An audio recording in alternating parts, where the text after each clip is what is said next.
अब्दुल्ला बिन अब्बास रज़ियल्लाहु अन्हुमा से मरवी है, फरमाते हैं रसूलुल्लाह सल्लल्लाहु अलैहि वसल्लम बिलाल के हमरा थे। आप औरतों की सबसे मर्दों की सबसे निकले, ईद के दिन की बात हो रही है ये ना। और फिर ख़वातीन जिस तरफ जमा थी, यानी वो भी नमाज में आती थी, तो उनको आप सल्लल्लाहु अलैहि वसल्लम ने सदका करने की नसीहत फरमाई। यहाँ पे ये भी है कि तालीम दी जा सकती है सदका करने के लिए। फिर ख़वातीन अपनी बाली, अंगूठी और पैसे वगैरह जो उनके पास थी वो हज़रत बिलाल के दामन में डालने लगी।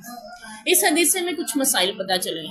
एक तो ये कि नबी पाक सल्लल्लाहु अलैहि वसल्लम औरतों को अलग से भी वाज फरमाते थे, ठीक है। और भी एक जगह पे आता है कि खातीन ने कहा था, अल्लाह के रसूल आप मर्दों को तो तालीम देते हैं, रोज उनको वाज करते हैं, हम खातीन महरूम रहती हैं, हमारे लिए भी कोई दिन मखसूस फरमा दें, हम उस दिन में जमा हो जाया करें और आप हमें तालीम दिया करें। इससे पता चला कि इस्लाम ने औरत को भी तालीम का पूरा हक दिया है। और फिर आप सल्लल्लाहु अलैहि वसल्लम ने उनके लिए दिन मखसूस फरमाया, वो तालीम हासिल करती थी। यहाँ पे भी ईद के दिन भी आपने इनको फरामोश नहीं किया। दूसरा ये पता चला ईद के दिन भी आप सल्लल्लाहु अलैहि वसल्लम इनको अलग से वाज फरमाने गए हैं। मुमकिन है खातिन के लिए आप सल्लल्लाहु अलैहि वसल्लम ने फिर उनको वाज फरमाया और उनसे सदका करने की नसीहत की। और फिर खातिन का अमल का जज्बा देखें कि उन्होंने फौरन जेवर से बड़ा प्यार होता है औरत, ठीक है, अंगूठियों से, बालियों से, सोने की जो पहनी होती है ना, वो तो खुदा न खास्ता कान से कहीं गिर जाए तो उसकी नींद उड़ जाती है, चैन खत्म हो जाता है जब तक मिल नहीं जाती है।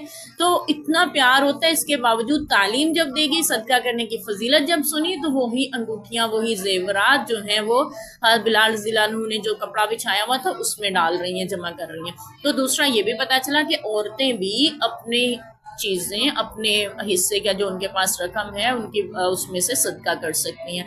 और तीसरा हमें ये पता चला कि जैसे हमारे यहाँ कुछ लोग मायूब समझते हैं, कपड़ा बिछा के बैठ जाते हैं मस्जिद में लोगों के सामने, ये मुनासिब नहीं है। लेकिन हमें पता चल रहा है कि हज़रत बिलाल की सुन्नत है रज़ियल्लाहु अन्हु, तो हमें इस पे मायूब नहीं समझना चाहिए। इसमें बल्कि आसानी रहती है, लोगों के सामने एक एक के हाथ फैला के लाइन सी दे दें तो ये मुनासिब सा नहीं लगता।